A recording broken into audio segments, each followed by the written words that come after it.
Lorsqu'ils viennent me voir pour me demander, mon père, est-ce que vous pourriez faire une petite bénédiction? Mon mari est divorcé et cet après-midi on se marie. Et dans ce cas-là, je réponds toujours, écoutez, j'ai pas le temps de faire une petite bénédiction.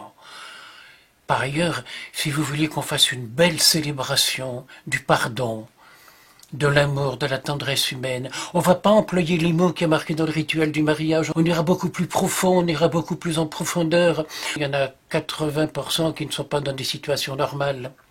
L'autre jour, je recevais une petite dame. Elle avait un bébé dans les bras, accompagné de son papa. Mon père, est-ce que vous pourriez baptiser le petit?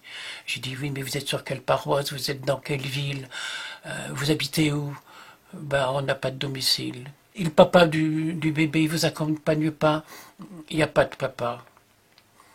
L'Église, c'est pas quelque chose de géographique. C'est une histoire d'amour sans limite et sans frontières. Vous comprenez bien dans ce cas-là, si je ne lui donnais pas un papa à ce bébé, si je n'en faisais pas un fils de Dieu, je passerais à côté du droit de célébrer encore. Une fois, j'ai vu une personne arriver et qui était très en colère et qui s'est mis à l'injurier, à lui dire les pires vacheries qui puissent exister. Et là, je l'ai regardé et il était resté serein. Et il était déjà en état de prière, en pardonnant, en demandant pardon pour l'autre. Ça, c'était quand même époustouflant. Donc ça fait quelque temps que je l'accompagne. Dans les écoles, alors c'est merveilleux. Et il apprend les enfants à méditer et à essayer de rencontrer la petite lumière qu'ils ont en eux. Quelque chose d'étonnant, qu'ils n'ont certainement jamais fait.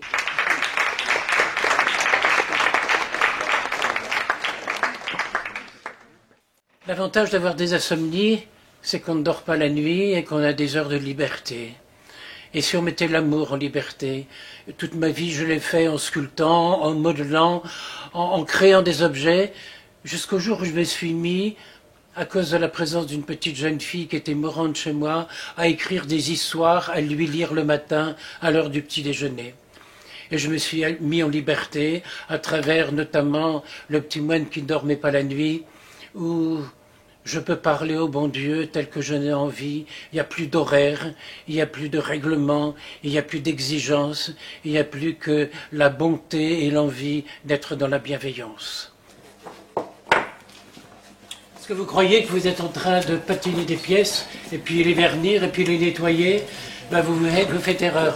Vous êtes en train de nourrir des enfants qui ont faim, d'empêcher cette mondialisation épouvantable, ce rouleau compresseur qui fait mourir 50 000 enfants tous les jours. Alors on va se battre, nous n'aurons pas. Et c'est nous qui allons gagner humblement avec des petits bouts de métal, avec une statue de la Vierge à l'enfant.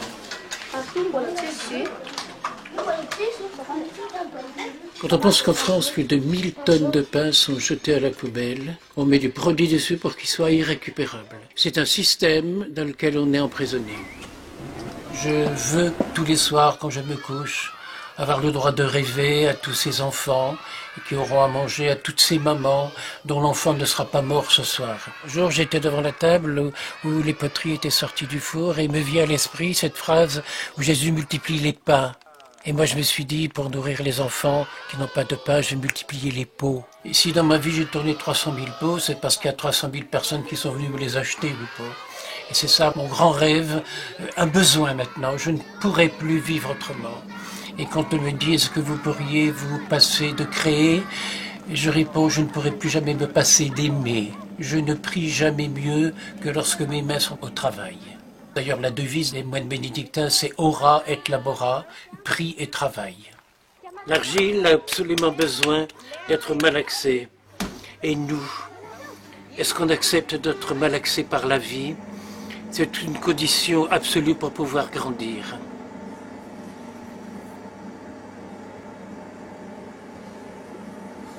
En 40 millions d'années, l'eau, le vent ont usé la pierre. Et on retrouve dans les vallées de la pierre usée, de la boue, c'est ça l'argile. C'est ce qu'il y a de plus doux, de plus tendre, qui use ce qu'il y a de plus dur. Eh bien, c'est la victoire de la douceur sur la violence.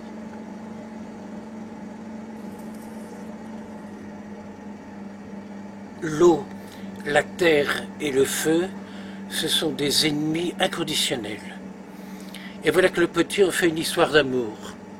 Il prend la terre qui pourrait être supprimée par le feu, et le feu qui peut être supprimé par l'eau. Et il en fait un rêve. Il en fait le but d'une vie de travail.